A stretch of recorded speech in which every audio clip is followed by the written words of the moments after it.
When it comes to tokusatsu shows like Kamen Rider, they can find a way to go balls out when it comes to making shit with the wackiest premise. On paper, I should have given Gotchard a shot from the premise of alchemy alone. For some reason, I ended up just completely skipping over the entire season, and ended up gravitating towards a certain tokusatsu Willy Wonka over here. Kamen Rider Gavv is the newest entry in Kamen Rider that just started a few days ago as of this recording. And man am I glad I gave this one a shot. When the show's premise was first revealed, I didn't really think much of it. The premise of a rider with a gummy candy gimmick sounded a bit odd, but then my mind flashed back to 10 years ago when I was about a wee preteen looking at Gaim and thinking, gosh, this is stupid! Who would fucking watch this? And then it became my favorite rider season alongside Denno. So I decided to be optimistic, and boy was I glad I kept an open mind, because the more we learned about this series, the more hyped I got. When they revealed the behind-the-scenes crew, that was pretty much what gave me little doubt as to the potential of this season. With Takabe Noami of Zenkaiger and Zyuohger fame coming to do the screenwriting, and Go Sakebe making the music, which was amazing in seasons like Ghost and Tokyuger, that was just one thing. But the real clincher was Fujita Satoshi coming back as an action director. As someone who loved the fights in Geats, I was so happy to see him confirmed to be returning. Then the suits got revealed.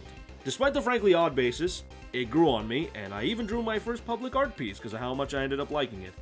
The rambling aside, I've got to be clear, this is going to be a Gavv glazing episode because, my god, this episode made such a strong first impression. It's erased any preconceived doubts I may have had.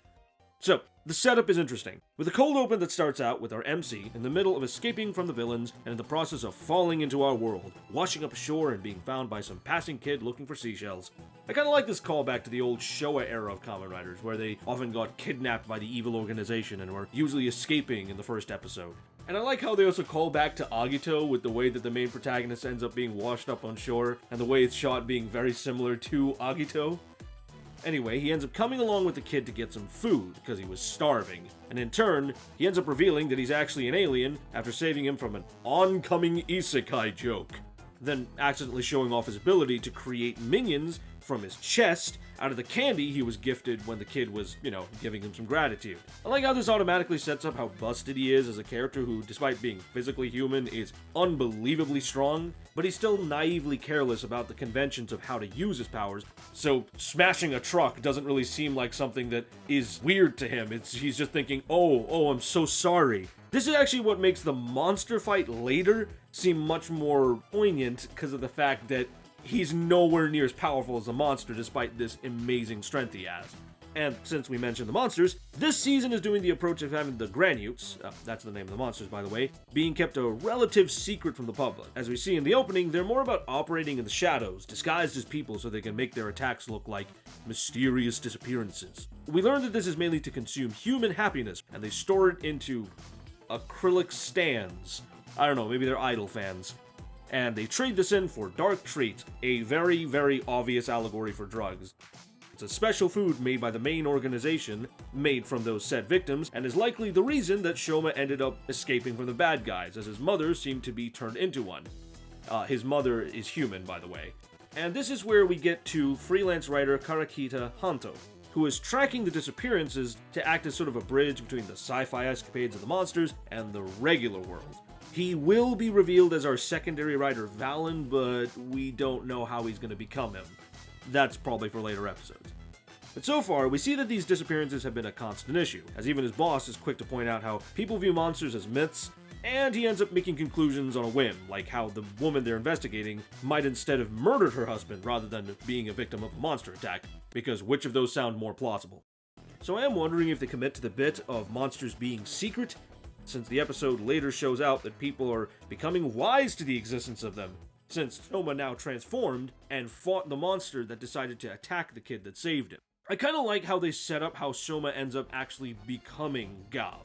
His belt is literally called a Gavv, that's just an organ that all of his species have, but his one is a bit interesting, it's a red Gavv. Don't know what makes it so special, but we'll learn about that later. It's kind of interesting, it's modeled after the mouth of a lion, I believe, and it's kind of based around the whole tradition of eating away people so you can get rid of their sins. Do correct me in the comments if I've gotten that cultural tradition wrong. Shoma himself is already kind of an outlier, not physically as well, but also in the fact that because of his human heritage, we know that his mother tells him not to eat the dark treats. there's a very clear reason why he probably is a lot weaker than the other monsters, who are probably getting a lot more strength off of them. He wants to protect people to make sure they don't suffer the same fate his mother did, because he felt helpless in the face of what happened to her. Despite his lack of power, he still chooses to fight. The following fight scene, by the way, is amazing. After he transforms, the fight choreography is damn insane. The upside down camera angles, the cramped space in the close quarters combat. It also really works with the way that Gavv's choreographed as well, where he's much more bouncy, but also a bit more animalistic. It's very hard to describe, but his fighting style feels very rough. It doesn't feel very calculated, like Kabuto, for example. He feels like he's just scrapping by, which works as well, since it makes the flexibility of his character seem so much more engaging to watch, because you get to see him take every hit.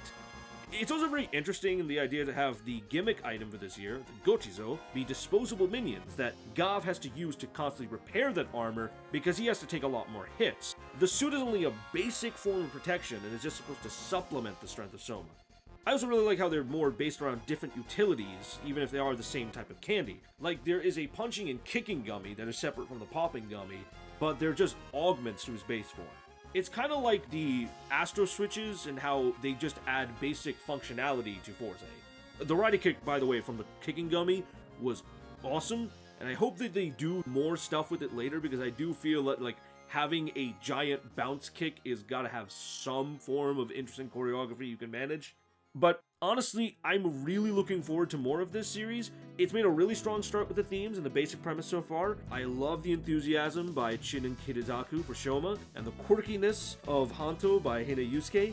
It works surprisingly well, despite the fact that they're pretty fresh faces in the industry.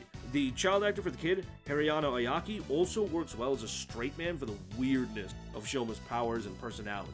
I was actually shocked to realize how much stuff he's in. Bro's got a stacked resume. Actors aside, I gotta be honest, this episode's doing a great job so far of pulling everyone in.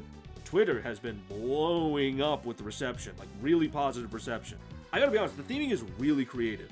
It's a very interesting idea to tie the idea of food, specifically confections, with this sort of whimsical joy of eating and connecting with others, to the idea of the main character who gains more appreciation for people by connecting with them through eating with them, and then paying back the gratitude through using those snacks in a fight.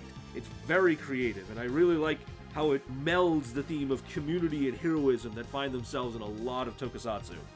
Poetic matters aside, I will also say that more superficial things I'm excited about is that we might be getting more bike scenes, especially after the whole debacle with whether or not Kamen Rider is going to continue doing stuff with bikes after the constant revisions to Japan's custom bike laws. I love the idea of the lollipop Gochizo being able to just imitate what a regular bike looks like, because Shoma isn't aware of what a normal bike is supposed to be until he sees one passing by. It's a clever thing, and I really hope that they do get to use it. I do like how the augments are just augments to the base form. It strays away from that problem of ending up with too many auxiliary forms that do fucking nothing. I have nothing but a hatred for series that feel the need to add too many forms for the sake of doing so. I think the way that Forze does it is actually pretty unique, because it prevents newer power-ups or newer forms from feeling stale or samey or boring, since it at least allows Bandai to be able to fixate on their need for brand new toys on the toy shelf, but still allow form changes to keep their uniqueness. I do hope that the series, though, doesn't overdo it with the belt standby. I do think that it's cool, like the gimmick with the cranking and the button. Transformation looks really goddamn sick. Like, God, I really hope that they do more with that.